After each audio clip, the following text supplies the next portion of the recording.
pour le motif national, tant la randonnée dépasse maintenant largement des frontières.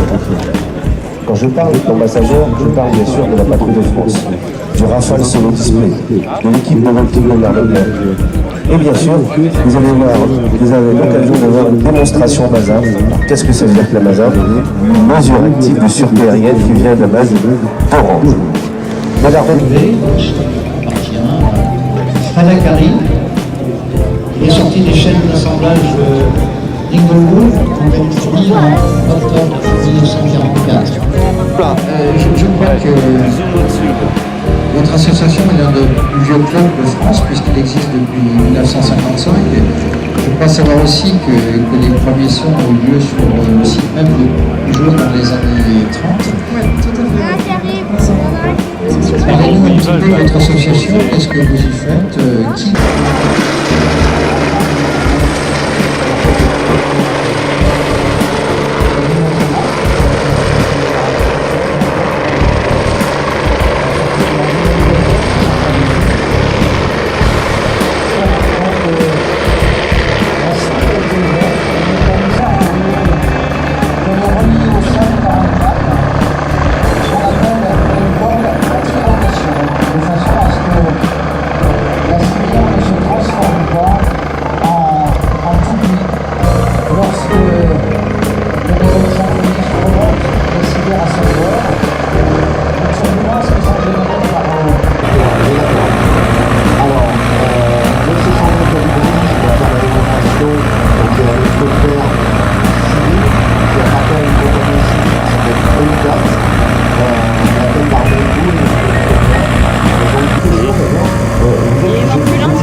Cette mois de formation militaire, puisque avant d'être pilote, nous sommes avant tout militaires. Et ensuite, donc, 10 mois de formation théorique à DAC. Come la sfera di Et ensuite, avec des cadrés, des développements politiques, de façon à faire la capacité de alors, on va on est principalement actuellement présent en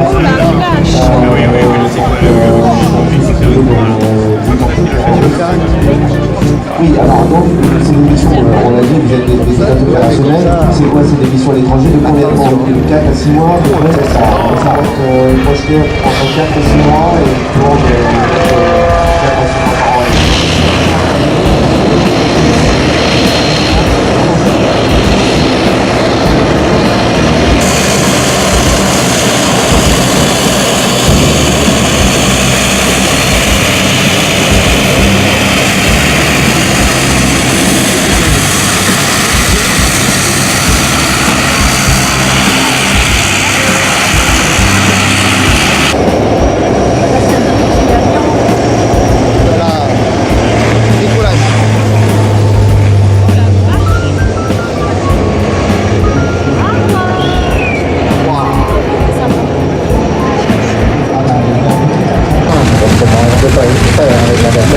Merci Mathilde, voilà, et on applaudit, hein, c'est Mathilde de Rallet, donc la femme c'est ça?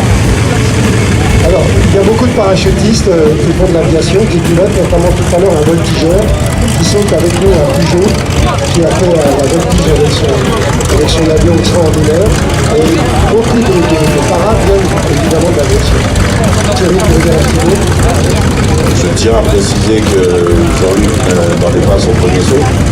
C'était pas un saut d'initiation où il en est à presque 1000 sauts. Alors on peut l'applaudir parce que c'est un vrai passionné.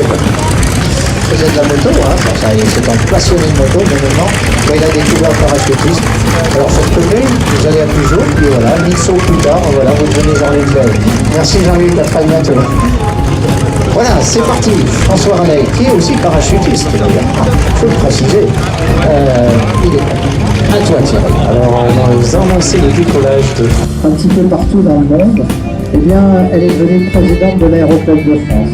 L'Aéroclub de France, qui est situé à Paris, est le plus vieil aéroclub du monde puisqu'il date de 1898. Vous voyez, c'était même pas au siècle dernier, c'était le siècle de le Raphaël Solodisté. Et j'ai demandé au capitaine Marty de venir nous rejoindre sur le Carpodium parce qu'il y a tellement de monde et qu'il y a des gens qui posaient la question il est où le pilote, il est où le pilote. Il a volé hier, il a été entraîné vendredi. Eh bien, on va l'accueillir sur le Carpodium. Voilà, il signe déjà des autographes.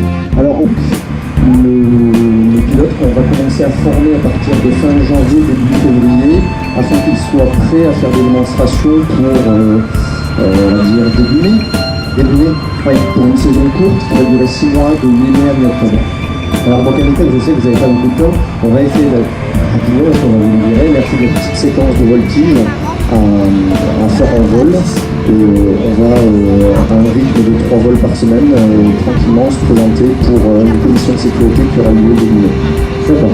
Dernière question parce qu'il y a une évolution, donc forcément restez aux évolutions. Merci beaucoup monsieur le docteur, on peut l'applaudir bien sûr le parrain de cette Avignon Show 2017. C'est plus que l'applaudir car une fois qu'il faut lui faire une conversation.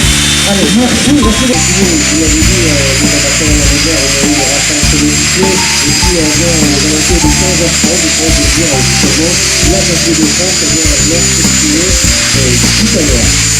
Alors, on a quand même un survol Mustang. C'est un Boeing. Alors quand on dit Boeing, on a tous l'habitude d'avoir effectivement un gros autobus. Voilà, donc quand il va passer, n'hésitez pas à les applaudir. Bien entendu, il y a des gens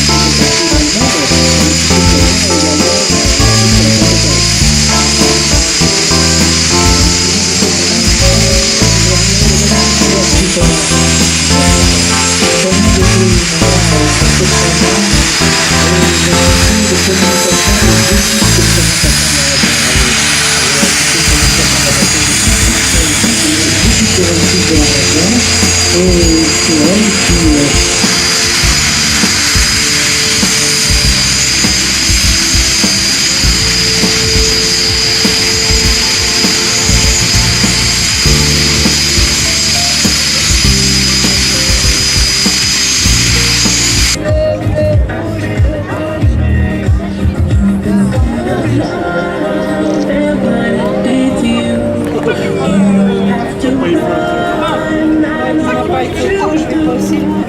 vont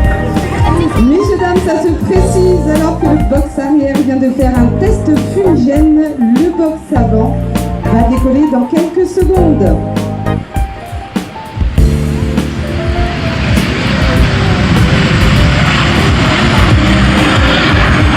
Cet avion, donc, c'est la Croise.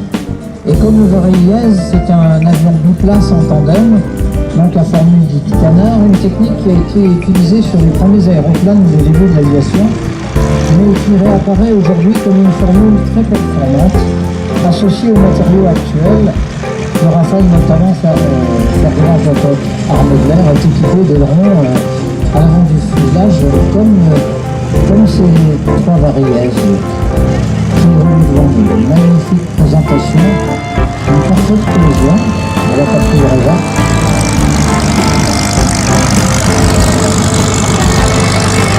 Cet avion est construit totalement en matériaux composites, composé de 90% de fibres de verre et 10% de carbone Kevlar, une technique à laquelle la grande aviation fait de plus en plus appel pour la construction des Mirage 2000 notamment et des Airbus.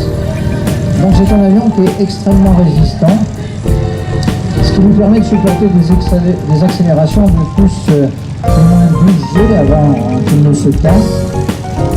Ces fameux messagers donc depuis les années 70, le Figure Magistère, le T33, le Mirage 4, le Mister 4, pardon, le Mirage 3, le F100, le Super Sad, le Mirage 3C et le Mirage 100. Il est passionné par la technique de construction des avions et par la mécanique. Dans son main gauche, c'est un avion suisse, malgré ce qu'elle parle américaine. Et puis un autre appareil, c'est un appareil américain la représentation est assez exceptionnelle.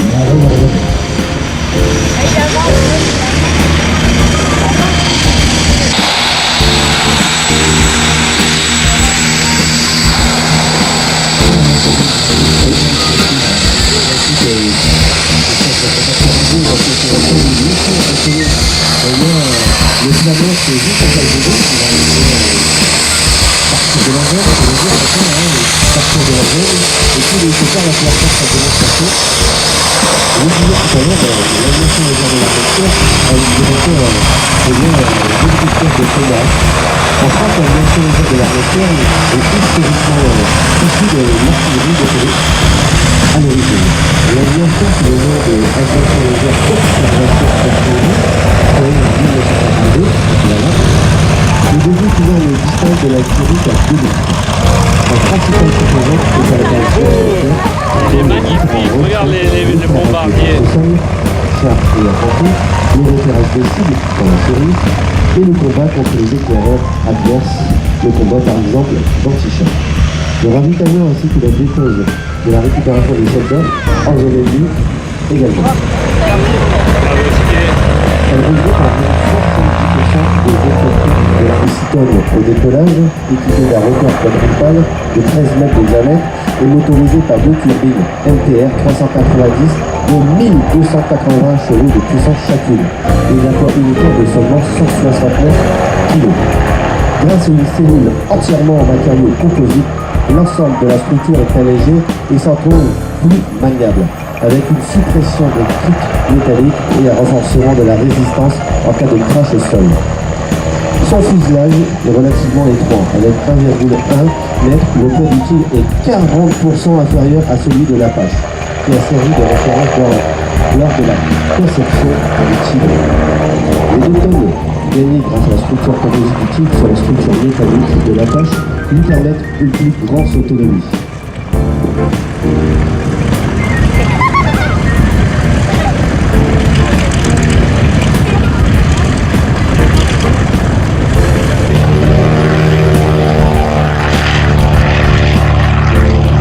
Le Tigre nécessite une faible maintenance pouvant être directement déployé sur le théâtre d'opération, avec une équipe de 4 ou 5 personnes, 4 à 5 fois moins que son concurrent.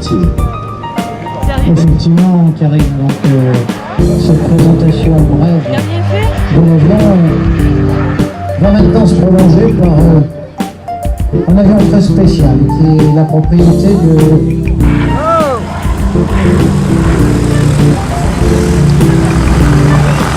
Alors, ce musée européen d'aviation de chasse qui a fêté ses 30 ans il y a une petite quinzaine de jours est absolument remarquable. Il enferme sous ses hangars et dans ses collections une grande partie de tout ce que les armées de l'air européennes ont compté comme machines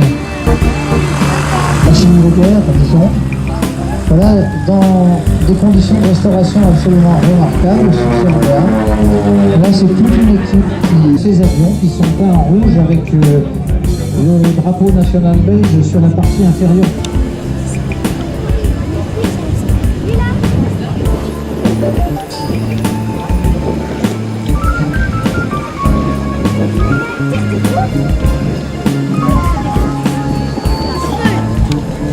La vitesse.